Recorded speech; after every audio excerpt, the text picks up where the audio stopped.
నమస్కారం వి తెలుగు న్యూస్ కి స్వాగతం. హెడ్లైన్స్ చూద్దాం.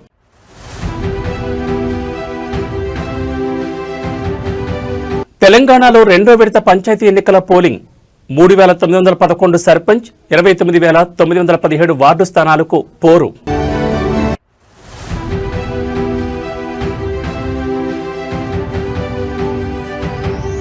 తిరుమలకు పోటెత్తిన భక్తులు, శ్రీవారి దర్శనానికి 18 గంటల సమయం.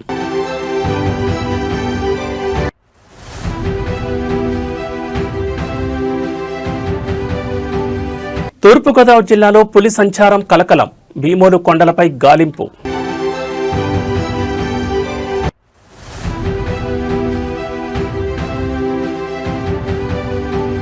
అఖండ 2కు అఘోరాల తాండవం, బాలయ్య సినిమా చూసి సీట్ల నుంచి లేచి హర్షం వ్యక్తం చేసిన యూపీ యువకులు. ఇక డీటెయిల్స్ చూస్తే తెలంగాణలో రెండో విడత గ్రామ పంచాయతీ ఎన్నికల పోలింగ్ ప్రారంభమైంది. 193 మండలాల్లోని 3911 సర్పంచ్ 29917 వార్డు సభ్యుల స్థానాలకు ఎన్నికలు జరుగుతున్నాయి. ఉదయం 7 గంటలకు ప్రారంభమైన పోలింగ్ మధ్యాహ్నం 1 గంట వరకు కొనసాగనుంది. మొత్తం 57,22,465 మంది ఓటర్లు 38,337 పోలింగ్ కేంద్రాల్లో తమ ఓటు హక్కును వినియోగించుకోనున్నారు. పోలింగ్ ముగిసిన అనంతరం మధ్యాహ్నం 2 గంటలకు ఓట్ల లెక్కింపు ప్రారంభించి ఫలితాలు ప్రకటిస్తారు. అనంతరం వార్డు సభ్యులతో సమావేశాలు నిర్వహించి ఉప సర్పంచ్ ఎన్నికలు నిర్వహిస్తారు.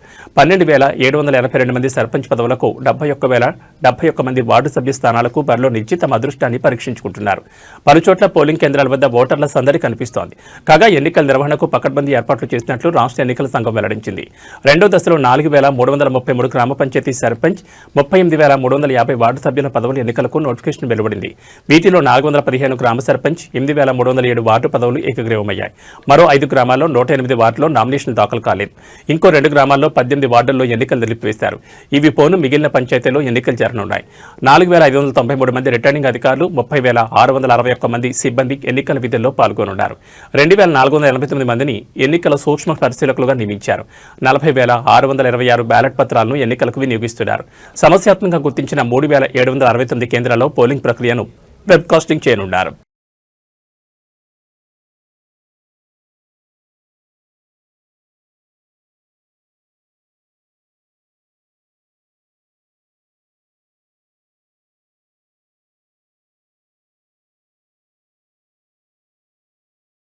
రాష్ట్రంలో 1,00,000 కిలోమీటర్లకు పైగా రోడ్లను నిర్మించేందుకు ప్రభుత్వం సిద్ధమైంది. ఈ రంగంలో ఎన్నడూ లేని విప్లవాత్మక మార్పులకు రాష్ట్ర ప్రభుత్వం రంగం సిద్ధం చేసింది.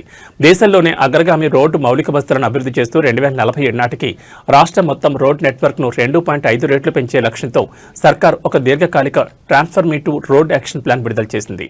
ఈ ప్రణాళికలో భాగంగా ప్రస్తుతం ఉన్న 34,058 కిలోమీటర్ల రోడ్లను 53,102 కిలోమీటర్లకు పెంచనున్నారు. ప్రస్తుతం ఉన్న 46,000 లేన్ కిలోమీటర్ల రోడ్ల సామర్థ్యాన్ని 1,15,000 లేన్ కిలోమీటర్లకు విస్తరించబోతున్నారు. ఇక రాష్ట్ర R&B శాఖ రూపొందించిన రోడ్ సెక్టార్ పాలసీ ప్రకారం రాబోయే 20 సంవత్సరాల్లో రోడ్ల సామర్థ్యం 46,000 లేన్ కిలోమీటర్ల నుంచి 1,15,000 లేన్ కిలోమీటర్లకు పెరుగుతుంది. ఇది రోడ్ల సంఖ్యను మాత్రమే కాదు, వాటి వాహన రవాణా సామర్థ్యాన్ని కూడా పెంచుతుంది. ఇది రవాణా రంగంలో రాష్ట్ర ప్రభుత్వం తీసుకున్న అతిపెద్ద విప్లవాత్మకమైన మార్పుగా మారబోనుంది. రాష్ట్ర రాజధాని నుంచి అన్ని జిల్లా కేంద్రాలకు 4 లేదా 6 లేన్ల కనెక్టివిటీ కల్పిస్తారు. ప్రతి జిల్లాను హైదరాబాద్తో వేగవంతమైన హైవే నెట్వర్క్ ద్వారా కలపనున్నారు. మండలాల మధ్య 2 లేన్ సురక్షిత రోడ్లు అందుబాటులోకి వస్తాయి. మండల కేంద్రాలను ఇతర ప్రధాన రోడ్లతో అనుసంధానం చేసి గ్రామీణ రవాణా శక్తిని పెంచుతారు. జాతీయ రహదారుల డెన్సిటీని కూడా పెంచుతారు. 2047 నాటికి జాతీయ రహదారుల సాంద్రతను ప్రతి 100 చదరపు కిలోమీటర్కు 7.06 కిలోమీటర్లకు పెంచనున్నారు. తద్వారా ప్రతి ప్రధాన పట్టణం వేగవంతమైన రహదారులపై ఆధారపడుతుంది. హైదరాబాద్ను నాగపూర్, బెంగళూరు, చెన్నై, అమరావతి వంటి నగరాలతో కలుపుతూ హైస్పీడ్ రోడ్ కారిడార్లు నిర్మించనున్నారు. వీటి నిర్మాణంతో ఎక్కువ దూరాన్ని తక్కువ సమయంలో చేరుకునే సమయం, లాజిస్టిక్ ఖర్చులు భారీగా తగ్గనున్నాయి. సత్వర రవాణా, మెరుగైన హైవేల ద్వారా పరిశ్రమల రవాణా వ్యయాన్ని తగ్గించడం లక్ష్యంగా వీటి నిర్మాణం చేపడుతున్నారు. బ్లాక్ స్పాట్ల తొలగింపు, రోడ్ సేఫ్టీ సెల్స్ ఏర్పాటు, ప్రపంచ స్థాయి భద్రతా ప్రమాణాల అమలు చేపట్టనున్నారు. ఈ నిర్ణయాలన్నీ తెలంగాణలో రోడ్ల చరిత్రను మార్చే కీలక నిర్ణయంగా ఉంటాయని అధికారులు చెబుతున్నారు. రోడ్ల విస్తరణ వేగవంతంతో రాబోయే 20 ఏళ్లలో రాష్ట్ర రహదారులు అత్యంత ఆధునికంగా మారి అభివృద్ధికి బాటలు వేస్తాయని సర్కార్ భావిస్తోంది. రాష్ట్ర ఆర్థిక వృద్ధి, పరిశ్రమలు, వ్యవసాయం, విద్య, పర్యటన తదితర రంగాల్లో రోడ్ నెట్వర్క్ కీలకంగా మారబోతోందని నిపుణులు అంచనా వేస్తున్నారు.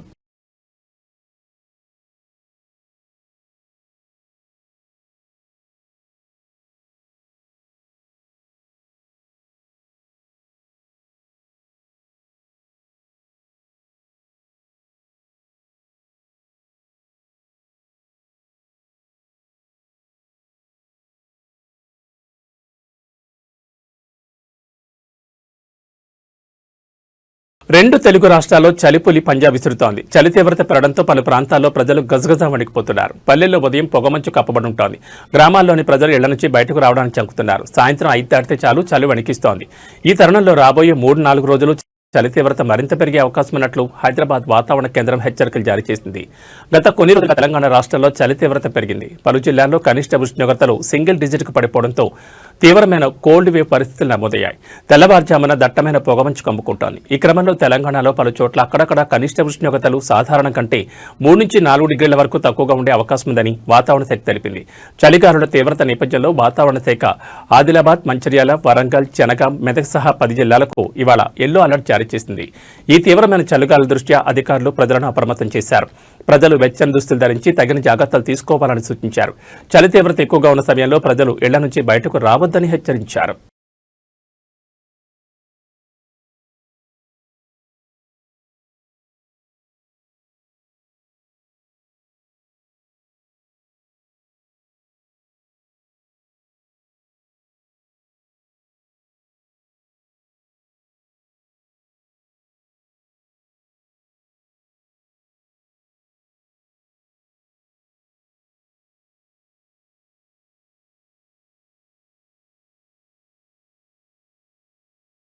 కలియుగ ప్రత్యక్ష దైవం తిరుమల శ్రీ వెంకటేశ్వర స్వామి వారిని నిత్యం వేలాది మంది భక్తులు దర్శించుకుంటారు. తిరుమలలో భక్తుల రద్దీ కొనసాగుతోంది. ఈ క్రమంలో నేడు శ్రీవారి దర్శనానికి 18 గంటల సమయం పడుతోంది. తిరుమలలోని వైకుంఠం క్యూ కాంప్లెక్స్లోని అన్ని కంపార్ట్మెంట్లు భక్తులతో నిండిపోయాయి. దీంతో శ్రీ వెంకటేశ్వర స్వామి వారి దర్శనం కోసం భక్తులు కంపార్ట్మెంట్లు దాటి కృష్ణతేజ గెస్ట్ హౌస్ వరకు క్యూ లైన్లో వేచి ఉన్నారు.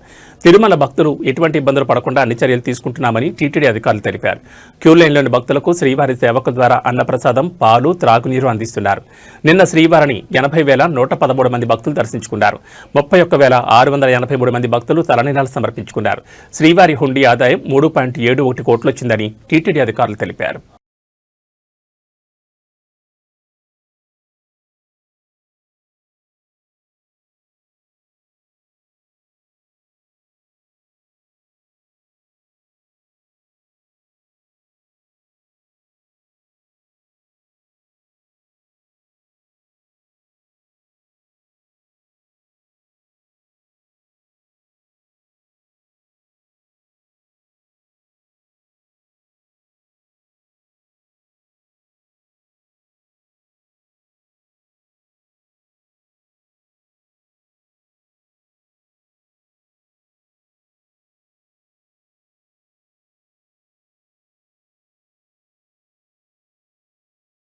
శ్రీశైలం మహాక్షేత్రానికి భక్తుల తాకిడి పెరుగుతోంది. ఆదివారం కావడంతో రాష్ట్రం నుంచే కాకుండా దేశంలోని వివిధ ప్రాంతాలకు చెందిన భక్తులు శ్రీశైలానికి తరలివస్తున్నారు. స్వామివారి దర్శనం కోసం పరితపిస్తున్నారు. భక్తుల రాకపోకలతో శ్రీశైలం అంతటా సందడిగా మారింది. బ్రహ్మరాంబ సమేత మల్లికార్జున స్వామివారి నామస్మరణతో శ్రీశైలం వీధులు మారుమోగుతున్నాయి. దేవాలయ క్యూలైన్లలో భక్తులు అధిక సంఖ్యలో నిలబడుతున్నారు. భక్తుల రద్దీ అధికంగా ఉండడంతో దర్శనానికి కొంత ఎక్కువ సమయం పడుతోందని అధికారులు చెబుతున్నారు. భక్తులకు కావాల్సిన అన్ని ఏర్పాట్లను చేశామని పేర్కొంటున్నారు. అయితే భక్తులు వేలాదిగా శ్రీశైలం క్షేత్రానికి తరలివస్తున్న నేపథ్యంలో పలు సాంకేతిక సమస్యలు తలెత్తినట్లు సమాచారం. శ్రీశైలంలోని పలు ఏటీఎంలు సరిగ్గా పనిచేయడం లేదని భక్తులు చెబుతున్నారు. చాలా వరకు డిజిటల్ చెల్లింపులపైనే ప్రజలు ఆధారపడుతున్నారు. నగదును దగ్గరుంచుకోవడం లేదు. దీంతో ఒక్కసారిగా ఏటీఎంలలో సమస్య తలెత్తడం భక్తులకు ఇబ్బందికరంగా మారింది. దర్శన టోకెన్ల సమయంలో చెల్లింపు చేసిన డిజిటల్ చెల్లింపుల అవకాశం లేకపోవడంతో వారికి ఇబ్బందులు తప్పడం లేదని తెలుస్తోంది. ఈ సమస్య వల్ల చాలా వరకు భక్తులు ఇబ్బందులు గురవుతున్నారు. యూపీఐ లావాదేవీలపైన అధిక సంఖ్యలో ఆధారపడడం వల్ల నగదు లావాదేవీలకు ఆటంకాలు ఏర్పడుతున్నాయి. అంతేకాకుండా పలువురు భక్తులు కొనుగోలు నగదు లేక పూజలకు టికెట్లకు కొనుగోలు చేయడం విరమించుకుంటున్నారు. అయితే సాంకేతిక సమస్యల కారణంగానే ఏటీఎంల లావాదేవీలకు ఇబ్బందులు కలుగుతున్నాయనే అభిప్రాయాలు వ్యక్తమవుతున్నాయి.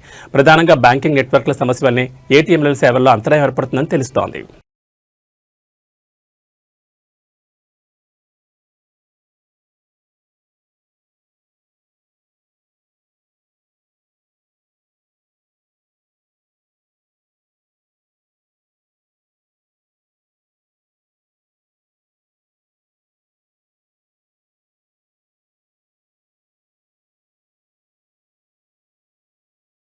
తూర్పుగోదావరి జిల్లా గోపాలపురం మండలం భీమోల్లో పులి సంచారం కలకలం రేపుతోంది. పులులు సంచరిస్తున్నాయనే సమాచారంతో భీమోలు ప్రజలు బెంబేలెత్తుతున్నారు.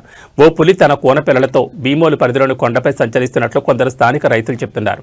వారిచ్చిన సమాచారంతో అటవీశాఖ జిల్లా range officer N Davidiraju, DRO G Venugopal, FBO Y Srinu బృందం వాటి జాడ కోసం గాలింపు చేపడుతున్నారు. గాలింపులో భాగంగా భీమోలు కొండలను పులి కోసం జల్లెడపడుతున్నారు. ఈ విషయంపై రేంజ్ ఆఫీసర్ ఎన్ దావిదిరాజు మాట్లాడుతూ భీమోలు కొండలపై ఒక రైతుకు చెందిన పొలం ఉందన్నారు. ఆ పొలంలో డిసెంబర్ 11న ఆడపులి, కోనపులులు కనిపించాయని సమాచారం అందిందన్నారు. దీంతో కొండపై సుమారు 2 కిలోమీటర్ల మేర పులి జాడ కోసం తిరిగామన్నారు. అయితే తమ పరిశీలనలో పులులకు సంబంధించిన జాడలు, గుర్తులు లభించలేదని పేర్కొన్నారు. ప్రజలు భయాందోళనకు గురవుతున్న నేపథ్యంలో పులి జాడ కోసం గాలింపు కొనసాగిస్తున్నామని దావిదిరాజు పేర్కొన్నారు. కొండలపై 6 ట్రాప్ కెమెరాలను ఇప్పటికే ఏర్పాటు చేశామని చెప్పారు. భీమోల్లోని కొండలపై ఉద్యాన సాగు పంటలున్నాయన్నారు. దట్టమైన అడవి మాదిరి అవి కనిపించడం వల్ల పులి దారి తప్పి ఉండొచ్చని అభిప్రాయపడ్డారు. రైతులు, ప్రజలు అప్రమత్తంగా ఉండాలని కోరారు.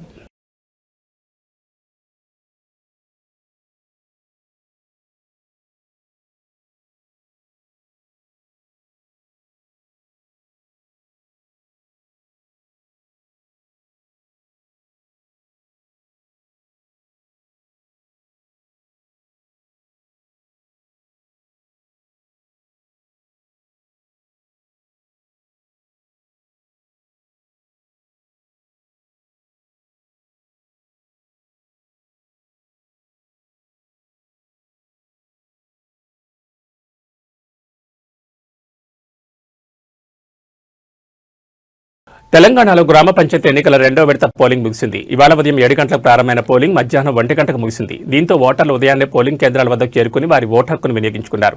మధ్యాహ్నం 1 గంట వరకు పోలింగ్ కేంద్రం వద్ద క్యూ లైన్లో ఉన్న వారికి ఓటు వేసేందుకు అధికారులు అవకాశం కల్పిస్తున్నారు. 2వ విడతలో భాగంగా రాష్ట్ర వ్యాప్తంగా 192 మండలాల్లోని 3,911 సర్పంచులు, 29,917 వార్డు సభ్యుల స్థానాలకు ఎన్నికలు జరిగాయి. పోలింగ్ ముగిశాక గంట సేపు భోజన విరామం అనంతరం మధ్యాహ్నం 2 గంటలకు కౌంటింగ్ ప్రక్రియ ప్రారంభం కానుంది. వార్డు సభ్యులు, సర్పంచ్ అభ్యర్థుల ఫలితాలు ప్రకటించిన అనంతరం ఉప సర్పంచ్ ఎన్నికలు నిర్వహించనున్నారు. 2వ విడత పోలింగ్లో పలు చోట్ల స్వల్ప ఘర్షణలు, ఉద్రిక్తతలు మినహా ఎన్నికల ప్రక్రియ ప్రశాంతంగా సాగింది. ఉద్రిక్త పరిస్థితులు నెలకొన్న చోట్ల పోలీసులు రంగప్రవేశం చేసి పరిస్థితిని అదుపులోకి తీసుకొచ్చారు. మరి కాసేపట్లో వెలువడనున్న 2వ విడత పంచాయతీ ఎన్నికల ఫలితాలపై సర్వత్రా ఉత్కంఠ నెలకొంది. ప్రజాప్రతినిధుల పొలిటికల్ కెరీర్లో సర్పంచ్ పదవి మొదటి మెట్టు కావడంతో ఈ రాజకీయ పరీక్షలో ఎవరు పాస్ కాబోతున్నారు, మరెవరు ఫెయిల్ కాబోతున్నారనే ఉత్కంఠ ఇటు అభ్యర్థులు, ఆయా గ్రామ ప్రజల్లో నెలకొంది. ఇక మొదటి విడతలో అధికార కాంగ్రెస్ పార్టీ మెజార్టీ స్థానాలు దక్కించుకున్న నేపథ్యంలో 2వ విడతలో పరిస్థితి ఎలా ఉండబోతుందనేది రాష్ట్ర రాజకీయాల్లో ఆసక్తి నెలకొంది. మొదటి విడత ట్రెండే 2వ విడతలో కొనసాగుతుందా, లేక ట్రెండ్ తారుమారై 3వ విడతపై మరింత సస్పెన్స్ క్రియేట్ చేస్తుందా మరికొన్ని గంటల్లో తేలిపోనుంది.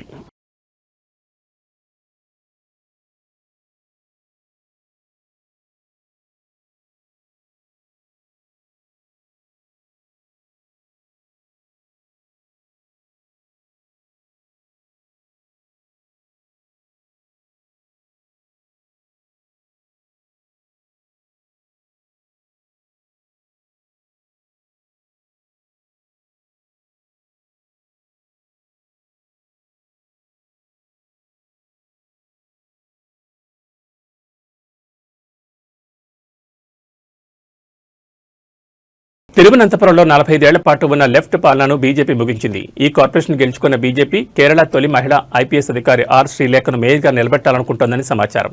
2020లో డీజీపీగా రిటైర్ అయిన ఆమె సస్తమంగళం డివిజన్లో భారీ మెజార్టీతో గెలుపొందారు. ఆమె విజయంతో ఇక తిరువనంతపురం మేయర్గా ఆమెకే బీజేపీ అవకాశం ఇస్తుందని జోరుగా ప్రచారం సాగుతోంది. అయితే దీనిపై ఇంకా పార్టీ నుంచి అధికారికంగా ఎలాంటి ప్రకటన రాలేదు. ఆమెను మేయర్గా నియమిస్తే రాష్ట్ర రాజధానిలో బీజేపీ తొలి మేయర్గా ఆమె చరిత్ర సృష్టించనున్నారు.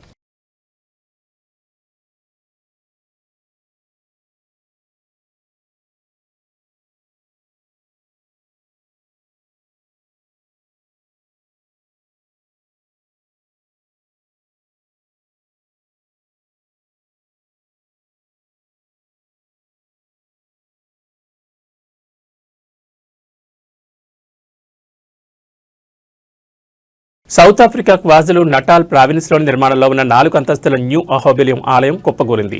ఈ దుర్ఘటనలో మొత్తం 4 అక్కడికక్కడే మరణించారు. ఈ ఆలయం డర్బన్ నగరానికి ఉత్తరాన రెడ్ క్లిఫ్ ప్రాంతంలోని వేరుల సమీపంలో ఉంది. నిర్మాణ సమయంలో భవనం ఒక భాగం కూలిపోవడంతో ఈ ప్రమాదం జరిగినట్టుగా తెలుస్తోంది. ఆలయాన్ని గుహ ఆకృతిలో నిర్మిస్తున్నారు. ఇందుకు భారత్ నుంచి తెచ్చిన రాళ్లు, స్థలంలో తవ్విన రాళ్లను ఉపయోగించారు. ఈ ఆలయ నిర్మాణం పూర్తయితే ప్రపంచంలోని అతిపెద్ద నరసింహ దేవుడి విగ్రహం ఇక్కడే ఉండేది.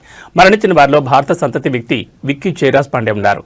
ఆయన న్యూ అహోబిలం ఆలయ ట్రస్ట్ ఎగ్జిక్యూటివ్ సభ్యుడిగా ఆలయ నిర్మాణ ప్రాజెక్ట్ మేనేజర్గా కొనసాగుతున్నారు. స్పాట్లో వాతావరణం అనుకూలించకపోవడంతో ప్రస్తుతానికి రెస్క్యూ ఆపరేషన్ నిలిపివేశారు.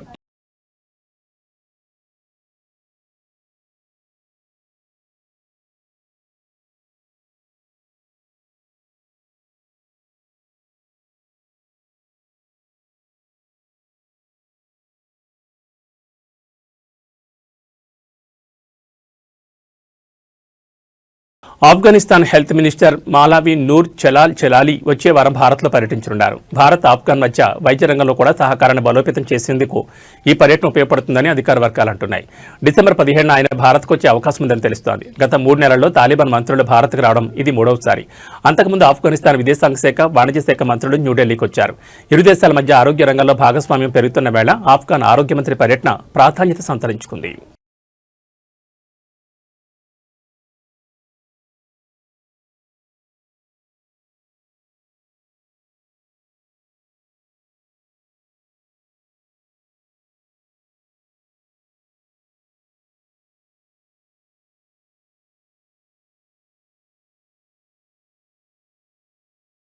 నందమూరి బాలకృష్ణ, బోయపాటి శ్రీను కాంబినేషన్లో తెరకెక్కిన మూవీ అఖండ 2 ఈ నెల 12వ తేదీన విడుదలై ఈ మూవీ బాక్సాఫీస్ వద్ద పాజిటివ్ టాక్తో దూసుకుపోతోంది. ఫ్యాన్స్, కామన్ ఆడియన్స్, పిల్లలు సైతం ఈ సినిమాను చూసేందుకు థియేటర్లకు పోటెత్తారు.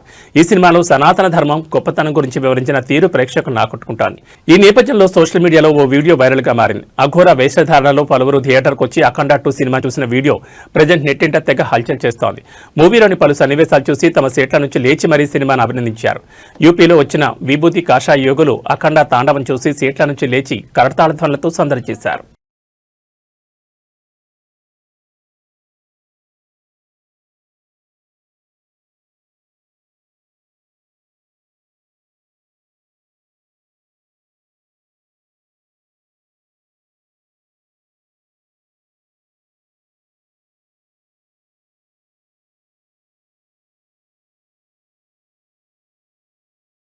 అంతర్జాతీయ సహకార సంవత్సరం 2025లో భాగంగా తెలంగాణ ముఖ్యమంత్రి రేవంత్ రెడ్డి ఆధ్వర్యంలో రంగారెడ్డి జిల్లాలో rising Telangana global summit December 4 నుంచి 13 వరకు జరిగింది. సహకార శాఖ ఆదేశాల మేరకు నిర్వహించిన ఈ సదస్సులో వ్యవసాయం మరియు గ్రామీణ పరివర్తన అనే అంశంపై ప్రధాన చర్చ జరిగింది. ప్రస్తుత పద్ధతుల నుంచి భవిష్యత్ శ్రేయస్సు వైపు రైతుల ఆదాయాన్ని పెంచడానికి రేర్ వ్యూహం గురించి డాక్టర్ జీవి రామాంజనేయులు వంటి నిపుణులు రైతులకు విలువైన సలహాలు అందించారు. ఈ సెమినార్లో గట్కేసర్ సహకార సంఘం నుంచి 40 మంది రైతులతో పాటు విద్యార్థులు, అధ్యాపకులు, సైంటిస్టులు మరియు ఇతర ప్రముఖులు కూడా పెద్ద సంఖ్యలో పాల్గొని కార్యక్రమాన్ని విజయవంతం చేశారు.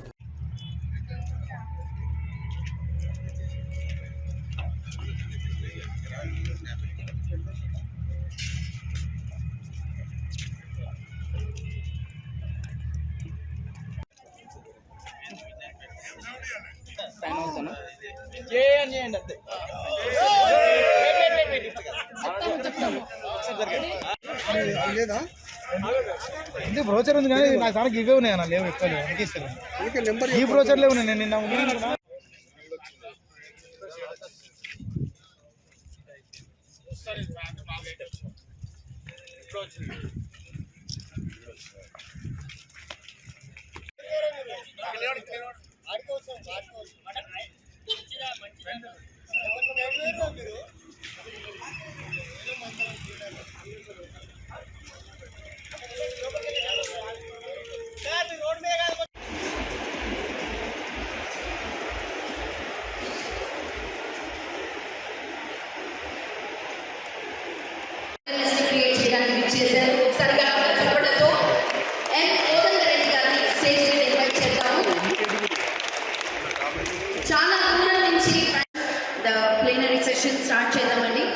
Welcome to the plenary session on From Present Practices to Future Prosperity, Rare Strategy to Elevate Farmers' Income, under the theme Agriculture and Rural Transformation, Farmers Rising at the Telangana Rising Global Summit 2025. Today we focus on the foundation of that vision, our farmers and rural communities. Agriculture remains the backbone of Telangana and in India, and we look forward for a Vision 2047, the challenge to transform current practices into pathways of prosperity. The RARE strategy, rural agricultural economy, offers a roadmap to elevate incomes, strengthen communities, and align growth and sustainability. చిన్న సన్నకారు రైతులు ఈరోజు దాదాపు 50% మంది పైన ప్రజలు వ్యవసాయం మీద ఆధారపడితే అందులో 82% మంది 1 హెక్టార్ కంటే తక్కువ వ్యవసాయ భూమి కలిగి ఉన్నవారు. వచ్చే 5 సంవత్సరాలలో అలాగే 2047 దాకా తీసుకున్నాం అనుకుంటే ఈ భూమి సైజ్ పెరిగే అవకాశం లేదు. భూమి సైజ్ పెరగకుండా ఆదాయాలు ఎలా పెరుగుతాయి? ఉత్పత్తి పెరుగుతుందా, ధరలు పెరుగుతాయా? లేకపోతే రైతులకంటే సహకార వ్యవస్థ మారాలా? ఏం మారాలి? అర్థమైంది అందరికీ? 2.5 లక్షల కోట్ల అంటే అదే 2,50,000 crores అంటే 2,50,000 కోట్ల రూపాయలంటే మనకు $3 trillion ఎకానమీ. అది చెయ్యాలి అంటే మామూలుగా చేస్తే సాధ్యం కాదు. ఈ రోజున్న గ్రోత్ రేట్ కానీ అది కూడా మన తెలంగాణ ప్రభుత్వం ఏమంటుందంటే ఈ ప్రగతి అనేది ఇంక్లూజివ్ గ్రోత్ ఉండాలి, దాంట్లో బడుగు బలహీన వర్గాలు అన్ని వర్గాలు కూడా పాల్గొనాలి. కాబట్టి అలాంటి ఒక ఇంక్లూజివ్ గ్రోత్ రావాలి అంటే ఈరోజు జరుగుతున్న 8% మనకి స్వతంత్రం వచ్చి 100 సంవత్సరాలు కంప్లీట్ అయిన సందర్భంగా 2047కి 100 సంవత్సరాలు అవుతుంది. ఆ రోజుకి మన రాష్ట్రం ఎట్లుండాలి? మన రాష్ట్రం వరి అయితే ఒక 25,000 రూపాయలు ఎకరానికి వస్తాయి. మరి ఇప్పుడే సీతామణి గారు మాట్లాడి పండ్ల తోటలు కానీ కూరగాయలు కానీ వేస్తే ఒక 50,000 పైగా వచ్చే అవకాశం ఉంది. నేను ఆయిల్ పామ్ వేస్తే నాకు ₹1,00,000 వస్తుంది ఎకరానికి. ఖర్చులు కూడా నికరంగా చెప్తున్నాను. ఇక్కడ వెంకటేశ్వరరావు గారు మన వ్యవసాయ శాఖ మంత్రి గారు, ఆయన కూడా ఆయిల్ పామ్ ఉంది. దాంట్లో ఇంటర్ కల్టివేషన్ కోట వేసిన తర్వాత ఇంకొక ₹25,000 అదనంగా వ్యవసాయం ఆదాయం వస్తుంది. దానికంటే ముందు గొర్రె పొట్టేళ్ళు పిల్లల పెంపకం ఆయిల్ పామ్ తోటలను వదిలిస్తే చక్కగా విడినాయి. దాదాపు ₹50,000 ఎకరానికి మనకు అదనంగా ఆదాయం వచ్చింది. అంటే నేను ఇక్కడ మిమ్మల్ని అందరినీ కూడా ఆలోచన చేయమనేది ఏంటంటే 15 సాంప్రదాయబద్ధంగా చేసే ₹15,000 నుంచి వరి ₹25,000 నుంచి ₹1,00,000 వరకు కూడా మన ఎకరానికి తీయవచ్చు. ఇవి ఈ బులెటిన్ విశేషాలు. మరో బులెటిన్లో మళ్ళీ కలుసుకుందాం. నమస్కారం.